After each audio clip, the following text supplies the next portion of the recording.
Morning, folks. Jer here on the 19th with your Leeds news, and there's a fair bit floating around, so we'll crack on straight into it, will we?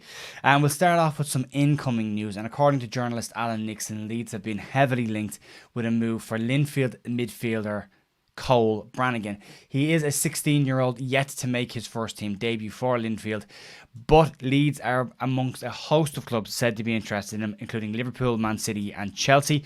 The midfielder has been capped under 16 level for Northern Ireland and has said to have trials lined up at Man City. He is a highly rated midfielder that they're looking to add to their ranks. And in a mix with some strong clubs there, and we'll see what happens with the underage sides. If the player wants a more direct pathway to a first team, that would give Leeds an advantage over most of the clubs that have been linked with him. But yeah, interesting to see, and we'll keep you updated on any information that comes through on Cole Brannigan. Moving on to results over the weekend, and the Leeds United under 18 side unfortunately lost 3-1 to Blackburn. Connor Douglas scoring the only goal for Leeds at the weekend. Not a great weekend for results for Leeds. The Leeds ladies went down to Norton and Stockton away from home, and unfortunately also went down to a 3-1 defeat. Amy Woodruff scoring an 85th minute goal in a game that, according to the report, Leeds pretty much dominated, especially in the second half, but couldn't convert their chances and had plenty of chances. What that does for the league table is it puts the Leeds ladies into 4th position, and Norton and Stockton swap positions with them into 3rd. Norton and Stockton, one of only 2 teams who have an unbeaten record, but it is their first win in 3 games and Leeds' first defeat in 3. So not a great weekend for the Leeds ladies, but they've got a fantastic home record and I'm sure they'll bounce back. Call-ups now, and Willie Gnonto's had a very interesting week, making his debut for the under-21 side and playing reasonably well in that game as well, but also getting a call-up to the Italian national first team as well. He has also been nominated for the 2022 FIFA Golden Boy Award, which is the underage award that they go with the Ballon d'Or or those kind of awards. So he has been nominated for that, and that is an award that you can actually go and vote on. So you should go and look up Golden Ball, and if you haven't voted for Willie, go give him a dig out as well. So that'd be great to see. He's had a busy week. He was really good in the under-21 game, as were a lot of the younger players. It was a strange game with 5 over 21 players playing in the side, and pretty much trouting Southampton. But what I will say is, what you did notice with that game is the same patterns that we see in the Leeds first team. Very good going forward. Not so great defending. Caught on 2 counter-attacks again for 2 goals, which should have been a 6-0 win and have been a 6-2 win. But Gnonto was very good. Darko JB, I know people are asking about him as well, and we'll get to him in just a sec. But he had a very good game as well. A couple of little things that he needs to work on. His overly casual passing in his own half got Leeds in trouble on several occasions. So he's only 18, he'll get better. But a lot of positive stuff there as well. When he breaks forward, there's pace in his legs. He's strong, really strong on the ball. Some of it looked excellent as well. Pat Bamford gets a hat-trick, and Sonny Perkins not as involved as he has been, but still picked up a goal and was tidy. Archie Gray was kind of playing in a 6 role.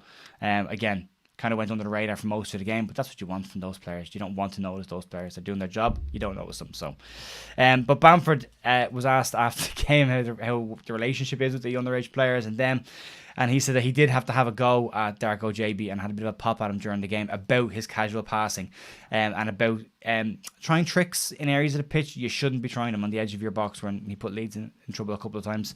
But he said that he has a very good relationship with JB and that he took it well. But the job of the overage players going down to under-21s is to help them get better and to point out the areas of the game that they can improve, and they do that on a regular basis. So that was a positive. But if you haven't watched the game, the highlights are available on LUTV. Go watch it. It's a good game. It's a very good game. There's some very good goals. Watch Willie Gnonto's off the ball run for Somerville's goal. It's lovely. It's very well done. Moving on to some information that would have related to Leeds over the weekend. Our game against Manchester United that was supposed to happen. Manchester United apparently came back from the Europa League game in midweek in Moldova, and 12 players went down and staff went down with food poisoning. You think we've missed out on Nottingham Forest, who were in, their team hasn't gelled yet of all the new players. We've missed that. And then we've Man United, who have 12 players and staff out with food poisoning. We've missed that as well. So we might have missed opportunities in this little break. But yeah. Well. Sorry about your luck. So we'll move on. The last 2 bits then today are some information came out about the Cody Gakpo deal over the weekend, and apparently Leeds' offer was heavily leaned on clauses in the contract. There was a £13 million, so I was thinking it was something like 30 million or 32 million plus 13 million with add-ons and clauses. And they said that PSV never really took the bid seriously because of the amount of clauses, but also the unrealistic nature of the clauses.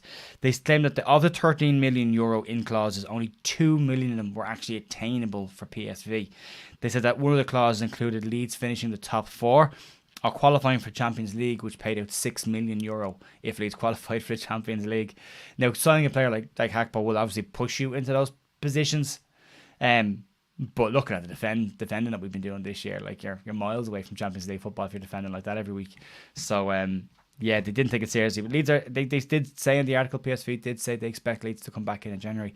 What gets me with this is I don't know why we're waiting till January. Like, you can bid for a player now, you can sign them now, you can get it all done and dusted, and then they can join in January. Like, Gakpo can still go to the World Cup with the Netherlands, he can still get his minutes in Holland, and then he just joins you when he comes back. I don't know why they wait till the window opens. It just gives somebody else a chance to nip in and get them ahead of you.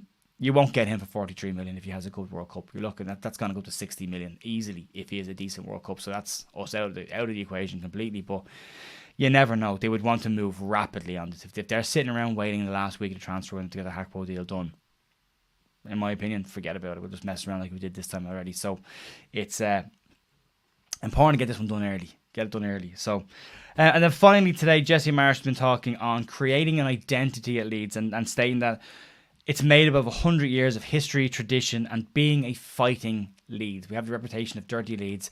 We don't lean into it often enough. Like, we should be a tough team to come and play against, both in terms of good football, but also in terms of being just a nasty side to play against. If we don't give you time, we hit you hard and we, leave a mark. But he was saying that the fans want to see good football, but he said they also want to see 11 fighters on the pitch, and that's always been a case with Leeds. It gives 11 warriors on the pitch every day of the week, and we'll take that. So, interesting to see. But it was a nice statement from Jesse Marsch, and I like to see that kind of stuff. For me, as a coach, I like to see managers coming in who have a style to them and know what they're getting involved with the club, know the club's identity is, the club's style is, and lean into that and create a style that's unique to the club. So I like that. And that's pretty much it. It's a quiet enough news day. We will be doing videos Monday, Tuesday, Wednesday, Thursday this week. There probably won't be a video on Friday. I'll try.